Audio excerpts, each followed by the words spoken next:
I'm a CPA. I used to work with very prestigious company sa Meralco. I have 20 years corporate experience bago po ako nag-join sa Lifestyles. Bakit nandito po ako sa Lifestyles? Siyempre maganda yung products, di ba?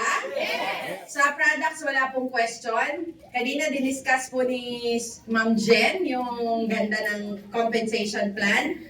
Ang gusto ko lang po talaga malibre yung products ng Lifestyles. Kasi po yung anak ko nagsasuffer ng asthma, rhinitis, sinusitis, tapos nagkaroon po siya ng heart enlargement dahil po sa dami ng gamot na iniinom niya. Yung salbutamol po, kung kayo ay nagme-maintenance yan, lumalaki ang puso, yan ang side effect. So yun po yung nangyari sa anak ko. Tapos nasira ang kidney dahil sa dami ng antibiotics.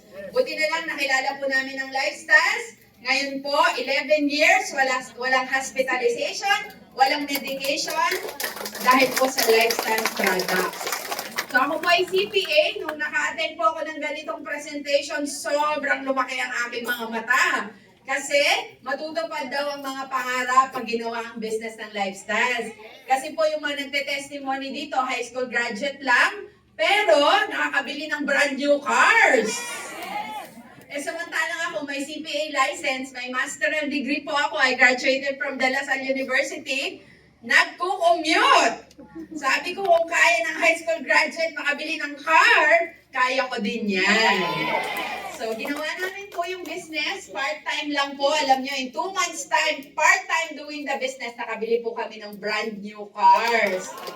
So, kami po mag-asawa, we're doing the business. Yan po ang itsura ko na nag-start po ako dito, 40 years old, nalaki, matanda ang itsura. Ngayon, 11 years ago, ngayon, 51 years old.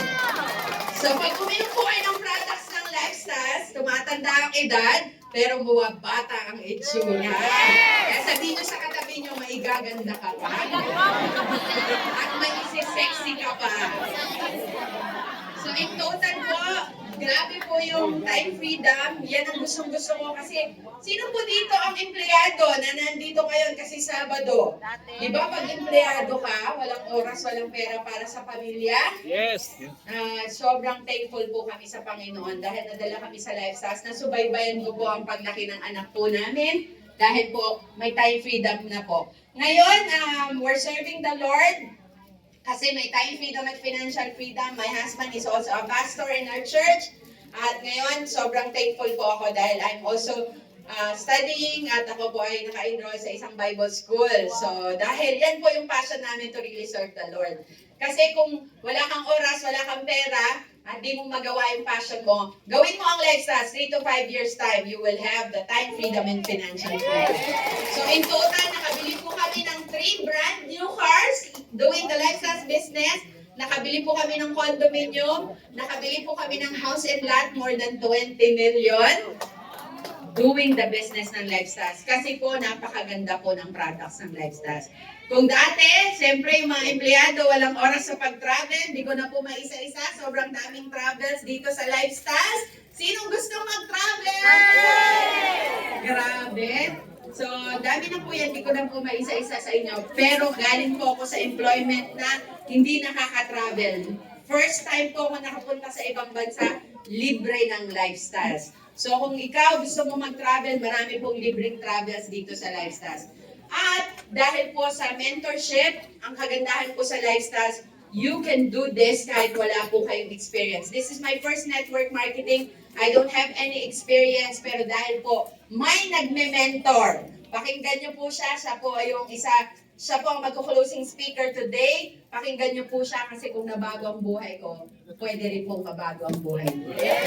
With GMD Angie Liwanag and GMD Pen Mendoza. So, I'm grateful sa Panginoon dahil pinakita tong Lifestyles.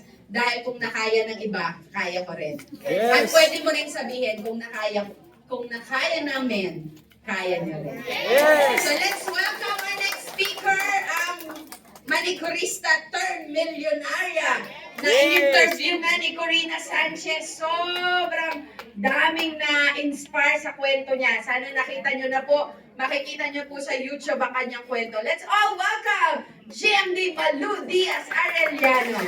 Yes, thank you!